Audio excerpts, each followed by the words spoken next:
I wish Senator James Lankford of Oklahoma's Prevent Government Shutdown Act had passed, but it hasn't. Senator Lankford, we're on the verge again. You're a alum of the House. What is the state of play with shutting down the government? Well, it's still in conversation, obviously. Good morning, by the way. So there's a lot to be done in the next 10 days, basically, to be able to get everything done that needs to be done. I do hope that we can get this prevent government shutdowns bill so we're never in the spot again. I hate seeing the countdown clock and everyone talking about at what point the United States of America and our government is going to be able to go into shutdown. We do need to have the debt and deficit conversation, but we don't need to have it in the middle of a shutdown. That just hurts federal workers. It hurts our economy. It spends more money. It wastes taxpayer dollars. So let's actually have the argument. Let's keep the government actually functional. You know, 5 Republicans voted against advancing the Defense Appropriations Act yesterday, including Matt Rosendale, who would like to join your ranks in the Senate. And he won't. You can't be anti defense and become a Republican. Dan Bishop in North Carolina, Ralph Norman in South Carolina wants to beat Lindsey Graham. That's a silly fight. What do you tell your former colleagues in the House about voting against defense spending? That's really a nightmare for a Republican. Yeah, well, it is. Obviously, the main focus we have is national defense, equal opportunity for every single individual across the country. Those are basic principles for Republicans. This Indian government shutdown bill out of God would actually keep us going in the debate. And it's a pretty simple, straightforward way to be able to do it. You keep the government open and operating with a continuing resolution just short term, but we can't actually move to anything other than appropriations. So if we have a fight over defense appropriations, we just keep the argument going until we solve it rather than closing the government down and keeping the fight going. That doesn't make sense. Now, the preventing government shutdown, does that renew the continuing resolution on a monthly basis, a weekly basis? Because I hate CRs because they don't let the Pentagon change anything, and they need to change a lot of things. How does it work?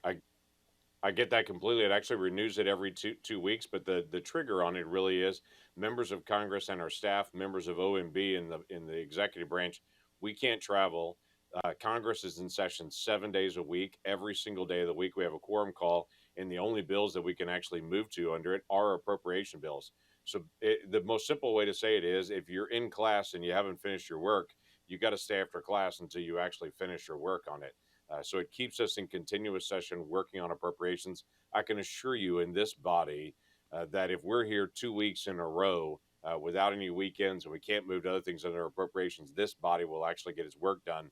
There's no motivation in this body like jet fumes that we get to the end of the week and everybody says, I need to get home to see my family. I've got a Codell I've got to get to. I've got a fundraiser. I've got an event with constituents. Everybody has things they've got to be able to do. And if we're locked into this place, saying you're here 7 days a week, every single day we got to work on appropriations until it gets done, we will not be long in a continuing resolution. We will I actually get love that that. work How done. many Democratic co-sponsors do you have, Senator Lankford?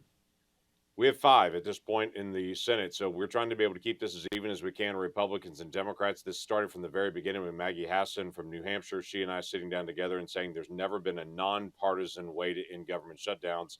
All the bills in the past have all been partisan. So we started from the beginning saying, how do we do a nonpartisan way? The equalizer is time in this place. If you really want to put a crunch on every member of Congress and our staff, it's take away time and to be able to focus in on that.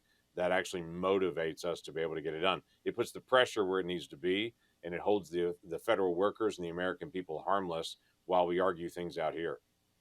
I also would say every other election year, every other year that's an election year, it would have a double accelerant because the members who are up in the Senate have got to get home, right? Right. Yep. Yeah. The focus again is whatever the fiscal year is. This is a totally different subject, but I'd rather have the fiscal year be the same as the calendar year, run January to December, but that's not what it is right now. It runs October to the end of September. So you're right. During an election year, it puts additional pressure that we've got to be able to be here to be able to get it done. That's both House and Senate, staff and members. But again, if we get to that point, there's lots of different options. We can actually pass appropriation bills and it doesn't kick in. That would be revolutionary.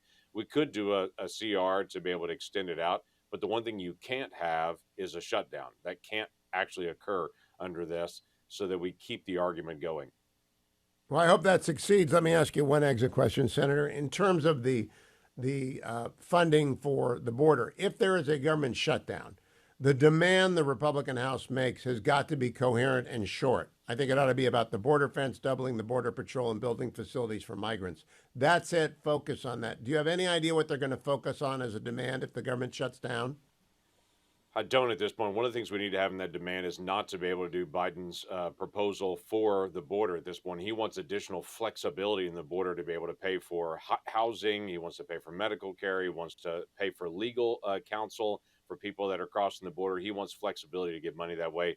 That should be a non-starter, number one. And then we should actually focus in on what are we doing to actually expedite hearings. If you want to actually do increased border security, whoever came across the border last should be first up to be able to have a hearing.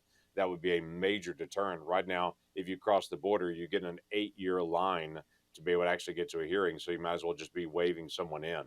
So that's the big change that we need to actually have is hearings right off the bat for asylum requests, because the vast majority of people requesting asylum don't actually qualify for asylum, and everyone knows it. And we do need to make the ask specific on issues like that. Senator James Lankford, good luck with the Prevent Government Shutdown Act. I hope the Republicans who are listening sign on with you, and the Democrats too. I know you're out there, Angus. I know you're out there. A couple of other people that listen every morning. Go and get on board with Senator Lankford, because this is stupid. What we're doing in terms of shutting the government down without an agenda is stupid. Senator Lankford, thank you.